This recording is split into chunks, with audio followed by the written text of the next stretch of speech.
नमस्कार मित्रांनो, स्वागत आहे तुमचं माझ्या नवीन व्हिडिओमध्ये. तर ह्या कटकटीचा ब्लॉग आहे. कुठे गेला? अरे या अंधारात दिसत नाही. तुझ्यापेक्षा गोर आहे भावा. कुठल्या ढेकळा फ्लॅश लावले. हो काही कंटेनर द्यायला आलाय खास. काढ की बघा. सॉरी भावांनो. अरे तू शूटिंग हलवू नको, लय हलवू नको. काढ की कंटेनर. कसे निघणार आहे? काढ खाल का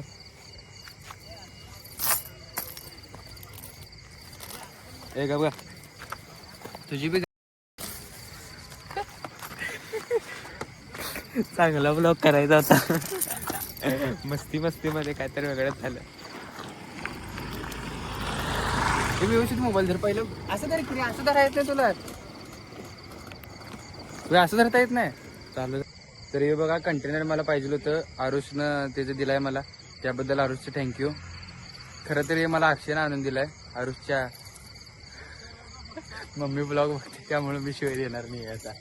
बरं आरुष काय तर सांगणार आहे त्याच्या मनाचं. कंटेनर आहे, मी पैसे दिलेत ते पार्थ नावाच्या एका हरामखोराकडे. बरं आरुष काय तर सांगणार आहे त्याची स्टोरी, ती तर पहिला ऐका. काय स्टोरी बेरी नाही. हरामखोर त्याच्या ब्लॉग साठी माझ्याकडनं काय पण बडबडून घ्यालाय.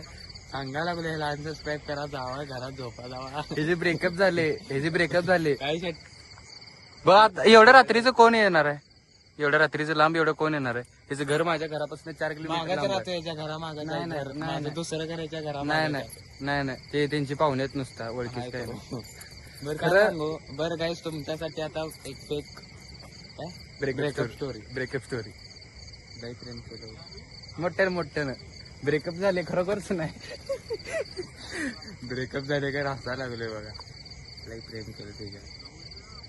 शिल्लक कारणांमुळे सोडून गेले. भावना तुम्हाला सांगालोय, प्रेम बिम करू नका, काय नसतंय त्याच्यात. बरं पुढं काय स्क्रिप्ट प्रेम बिम आरुषच्या नजरी आहे ना, असं आहे. नजरिए की बात आहे, सिर्फ नजरिए की बात. ब्रेकअप झाले, रडा पाहिजे. थांबे सोडून गेले भावांनो. कुठल्याच मुलगीवर एवढं प्रेम करू नका की आल्यावर रडायला भेटेल तुम्हाला. हा पुरगीवर असं, पुरगी समोर कधी रडू नका. म्हणजे असं पुरगीला वाटते की तुम्ही तिच्या समोर झोका लागला. तर अशा एका मित्रासोबत राहत जा. बरं रोजी बच्च्याकडे. तरी माझं आरुषचं कुत्रा आहे. आरुष मला रोजाला फिरवायला पैसे देते, त्यामुळे मला फिरवते. किती मिनिटाचा झालाय?